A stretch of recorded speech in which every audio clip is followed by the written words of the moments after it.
recognize the lack of justice so that we may always act in the spirit of truth and righteousness. Help us to pray about and create a different sort of world in which injustice is replaced with a renewed sense of peace. At this time, I'd like to introduce our first presenter, Smith, and her husband, Jason, who founded Washington County Anti-Trafficking Advocates, a nonprofit organization that serves the community by educating about sexual exploitation and sex trafficking in our communities, advocating for survivors and families, and offering resources for those who want more or need help. Wendy is also... I have my stopwatch. But our first speaker wasn't here, so I get a little extra time, bonus time, which I'm excited about. But I'll get started right away. I truly want to thank everybody for coming and taking time out of your day to hear the volunteered and helped out with this presentation and this event today. Thank you. We love having the opportunity to talk about this topic. And I am honored personally to be amongst this awesome group of humans who will be presenting today. Yeah. maybe the battery crash? Here you go. Here. So, okay, can you hear me okay? Yeah. I think I almost like this one better a little bit. So, you're going to hear a lot of information today. I'm going to warn you, your head might be spinning just a little bit. You know, it might hurt, that frontal lobe area might be a little, a little painful, but I can tell you that everything you hear, this is only going to be the tip of the iceberg of what you need to know on this topic. It's that enormous. Listening to stories that comes along with sexual exploitation and sexual violence. So please keep... Deacon Steve came into my husband Jason and I's gift shop. I think it was 2014,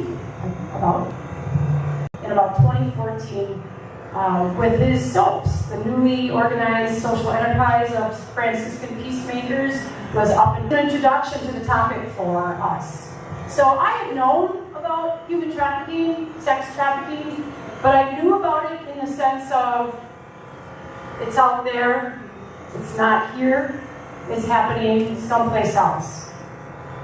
Through many conversations with that one person, Deacon Steve, and through the time from there that I invested in learning, I started really engaging and educating myself. And what happened, it's still hard for me to come to terms with that some days, because I think about how much time I could have invested in making a difference years ago on this topic. I grew up in Milwaukee, on the north side.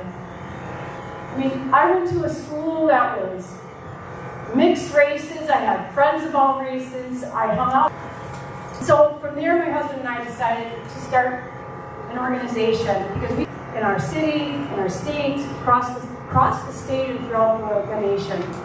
So we organized a group called the Washington County Anti-Trafficking Advocates, and our mission is to educate people about the topic. Can you still hear me? I feel like this microphone is fading. Is it fading, or am I okay? It's fading. It's fading. Why don't you just grab the other one, Wendy? Okay. Oh, did you turn it down? Oh. This is Bud. Can you hear me back? You can hear me? Okay, thumbs up. Thumbs up. Keep an eye on my time. So, okay, specifically social media, the use of social media, and Autumn Bolton is on the board of directors. She's here somewhere. There she is back there. Deacon Steve as well. We work very hard to connect people to the people that can help. I'd like to have a face behind the brochure. I like to know people. So that is what our organization does. And we have since organized as a nonprofit for this work. But it's important to understand this in the realm of trafficking, and you'll know why in a few minutes. It is happening here. It is happening in all of our schools. So you should all have a packet. And everything we're talking about, that I'll be talking about, will be in there. So the FBI calls this, I've been presenting with a lot of law enforcement lately, they are all confirming this. Our Washington County Sheriff, Marty Schulteis, says a third of their work right now involves online exploitation. That is huge. That's Washington County. That's across the board, but Washington County, a third of their work. In 2021, the FBI's Internet Crimes Against Children received over 18,000 sextortion lists. The FBI is saying that the trend right now involves teenage boys, more images, videos, sexual favors, or money. Right now the trend is boys, and one of them from other countries. So they're seeing, almost right now, there's a trend that is coming from other countries as well. So Jordan, all around, popular guy, homecoming king, on the football team, whatnot. Jordan got approached by what appeared to be a teenage girl on Instagram, right here. I shouldn't do it, but he did it, and he sent it. Immediately came a request. It's not like in the past. It's very easy. The kids have this thing you're going to see, and they're going to be humiliated. They control, these predators control with shame. That is their number one controlling element, and that's what it is in sextortion. So Jordan, within 6 hours, not knowing what he could do, feeling he had no way out, committed suicide. Within 6 hours, he was dead.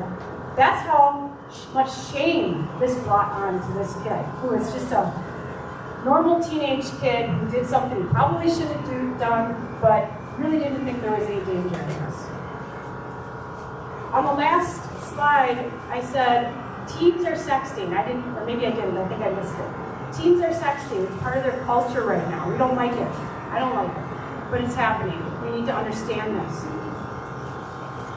This is what breaks down their inhibitions and makes them more vulnerable, because predators love that they do this. Because then when they request a photo, it doesn't seem so unusual. They're exchanging these pictures anyways. And here's proof. Here's another proof. That as young as the elementary schools too, and we're getting these cases of like revenge porn. Like these kids are sharing photos of other girls, and they're sending them to the other boys, and somebody sends a picture to somebody, then they get into fights, and then they send it to all these different people. So here's a case in point. My husband, who is he's 7th grade. He saw a girl walking along the street and said, "Oh, I know." She said, my husband just didn't know what to say to him, but of course contacted his mom and got the ball rolling. Because now, think about this. This girl may not know this is happening. She might, but she may not. Parents likely don't know, because she certainly isn't going to just cripples these kids, the fear of what's going to happen. So the mom is going to report, already made the phone calls to the school. They're going to talk and report and get the information going so that the family knows it. Because what's going to go on, and if the family doesn't know, is this girl is going to suffer with this trauma, this embarrassment. And here's where signs are really important. If she's sitting at the kitchen table with all of this on her shoulders, do you think she's going to be happy-go-lucky, laughing, and in a good mood? Like, we know our kids. We can see signs. This is a sign. What's going on with our kid? Now, this family doesn't know anything for kids. Social media is a big part of it. These kids suffer and ache. So, and adults, financially, elder exploitation, all sorts of things. There's reports that show an 800%, this is by shares of victims of child sex trafficking being exploited with the use and aid of technology. That's over a 2-year period recently. Service providers working with victims of child sex trafficking, statistic, and this is from the federal selling, buyers are hooking, sellers are selling, happening like that now is very, very much part of that process and of the success of the trafficking trade, unfortunately. 42%, this is a number that I know I have had many, many conversations with, because, wow, that was tough, those teenage years. And various individuals, I don't know how else